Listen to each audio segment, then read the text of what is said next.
I ছেলেরা I মেয়েরা ব্ল্যাকবোর্ডের কাছে আলিফ বাতা শিক্ষার একটি সুন্দর নিয়ম আছে। উপর থেকে চক ধরে নিচে দিলাম টান, কেমন সুন্দর আলিফ হইল দেখরে ভাগ্যবান। ডান দিক হতে চক ধরে বাম দিকেতে যা, নিচে একটা নক্তা দিলে হয়ে যায় রে বা। উপরে দুইটা নক্তা দিলে কেমন সুন্দর তা, আর ওই একটা নক্তা দিলে আজব রঙের সা। বাম দিক হতে চক ধরে ডান দিকেতে যা, তারপরেতে বাঁকা করে নিচের দিকে আ। নক্তা দিলে জিম হবে বিনা নক্তায় হা, উপরে একটা নক্তা দিলে তার নাম খা।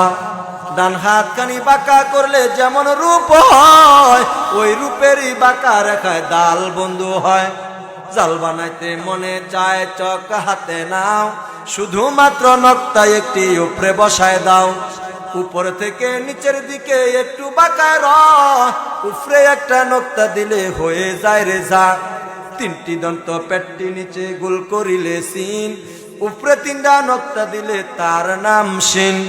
মাথা মোটা পেটটি নিচে গোল করিলে সদ, উপরে একটা নক্তা দিলে হয়ে যায় রে দদ। জোরে বলেন সুবহানাল্লাহ।